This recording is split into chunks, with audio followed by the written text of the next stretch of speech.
नमस्कार। मैं प्रोफेसर सतीश चंद्र झा अपने चैनल में आपका पुनः स्वागत करते हैं। जीवन में हमेशा ही कुछ न कुछ परिवर्तन चलते रहता है, जिसका प्रभाव कभी तो हमें अनेक प्रकार की खुशियां हमारे दरवाजे पर दस्तक दे आते हैं और कभी इतनी संघर्ष बढ़ जाती है कि फिर हमें कोई रास्ते दिखाई नहीं पड़ते हैं। इसका एकमात्र कारण नवग्रहों के गोचरीय प्रभाव को माना जा सकता है। यदि आप ज्योतिष शास्त्र में विश्वास रखते हैं तो यह भी मानना पड़ेगा कि इन ग्रहों की राशिय परिवर्तन होने के कारण ही हमारे जीवन में सुख एवं दुख आते रहते हैं। नौ ग्रहों में सबसे शुभ ग्रह देवगुरु बृहस्पति को माना गया है, जिनकी कृपा दृष्टि यदि पड़ जाए तो जीवन में फिर कभी अन्य ग्रहों की आवश्यकता कहाँ रहती है। देवगुरु बृहस्पति धनु एवं मीन राशि के स्वामी ग्रह माने जाते हैं। यह 13 महीनों तक एक राशि में रहकर पुनः अगली राशि में प्रवेश करते हैं। देवगुरु बृहस्पति कर्क राशि में जहां उच्च के माने जाते हैं, वहीं शनि की मकर राशि में नीच के माने जाते हैं। अतः यदि आपके जन्म कुंडली में देवगुरु बृहस्पति की अच्छी स्थिति हुई, यदि उच्च के हुए, केंद्र त्रिकोण से उनका संबंध हुआ, तो जीवन में फिर कभी भी किसी भी प्रकार की बहुत अधिक समस्याओं से आपको गुजरना नहीं पड़ेगा, क्योंकि देवगुरु बृहस्पति ही एकमात्र ऐसे शुभ ग्रह हैं जो जीवन में हमें धन, संतान सुख, शिक्षा, दाम्पत्य जीवन, भाग्य एवं लाभ के कारक माने गए हैं। यह कुंडली के पांच भावों के अधिपत्य बनकर जीवन में खूब खुशियां देने का कार्य करते हैं। यदि किसी को विवाह में बाधाएं उत्पन्न हो रही है, शिक्षा के अनुरूप आपको नौकरी नहीं प्राप्त हो पा रहे हैं, दाम्पत्य जीवन में खुशियां नहीं मिल पा रही है, भाग्य का साथ नहीं मिलता है, तो इसका एकमात्र कारण कि आपके कुंडली में देवगुरु बृहस्पति की अच्छी स्थिति न होगी। देवगुरु बृहस्पति का 13 अप्रैल 2022 को राशि परिवर्तन होने जा रहा है और वह अपनी ही राशि कुंभ राशि से निकलकर मीन राशि में प्रवेश करेंगे। परिणामतः स्वगृही देवगुरु बृहस्पति कुछ राशियों के लिए जहां वरदान साबित होंगे, वहीं कुछ राशियों को मिले जुले इसका परिणाम प्राप्त होगा। इसी संदर्भ में आज मैं मंगल प्रधान मेष राशि के लिए देवगुरु बृहस्पति का यह राशि परिवर्तन उनके लिए क्या परिणाम लेकर आएगा, इसी की चर्चा लेकर उपस्थित हुआ हूं। मंगल प्रधान मेष राशि के व्यक्ति जीवन में अपने कर्म के बदौलत, अपने साहसिक कार्यों के बदौलत खूब उन्नति को प्राप्त करते हैं।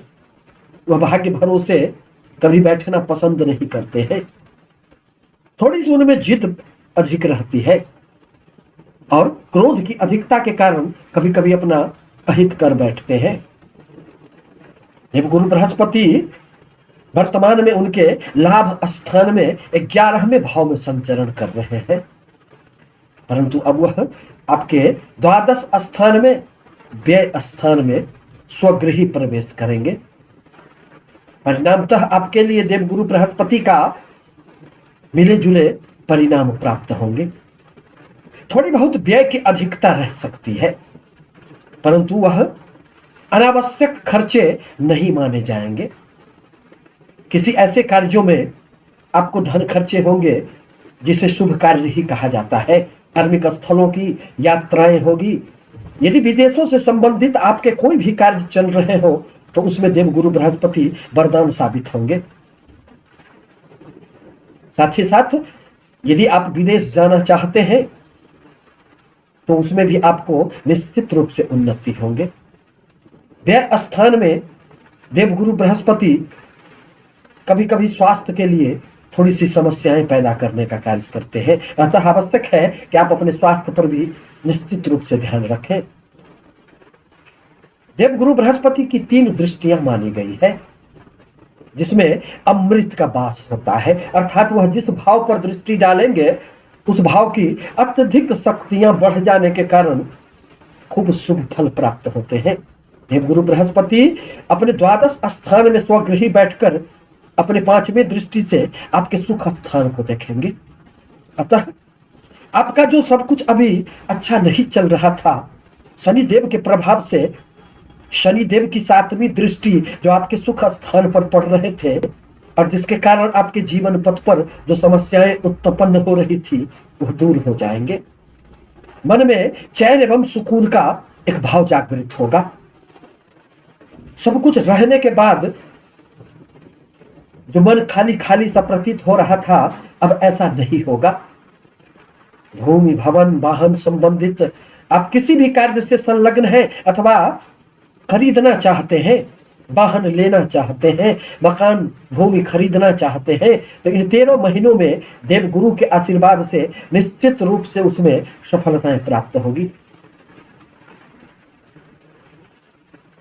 माता से संबंधों में नजदीकियां आएंगे एवं परिवार में निश्चित रूप से एक सुखद वातावरण तैयार होगा जिसमें खुशियां आएगी।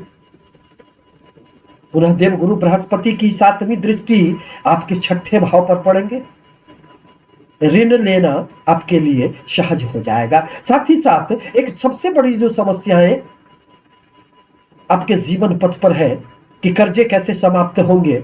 आपने जो ऋण ले रखा है तो अब वह धीरे धीरे समाप्त होते चले जाएंगे, आपके कर्जे कम होते चले जाएंगे। साथ ही साथ समाज में यश प्रतिष्ठा की भी थोड़ी सी प्राप्ति निश्चित रूप से होंगे। छात्रों को प्रतियोगी परीक्षाओं में सफलता मिलेंगे। व्यापारियों को भी प्रतिस्पर्धाओं में खूब उन्नति होंगे, क्योंकि 6ठा भाव ही व्यापारियों के कस्टमर का भाव होता है। यह 6ठा भाव कुंडली में अर्थ त्रिकोण के रूप में माना जाता है। अतः बाहरी स्थानों से आपको खूब धन लाभ होंगे। साथ ही साथ किसी भी वाद विवाद से दूर रहना इस अवधि में आपके लिए हितकर होगा। यदि आपके न्यायालय में किसी भी प्रकार के मुकदमे इस अवधि में चल रहे हो तो वह भी अब समाप्त हो जाएंगे। देवगुरु बृहस्पति की 9वीं दृष्टि आपके 8वें स्थान पर पड़ेंगे जो आकस्मिकता का भाव होता है। दरअसल देवगुरु बृहस्पति आपके भाग्य स्थान के स्वामी हैं एवं आपके 12 भाव के भी वही स्वामी बनते हैं।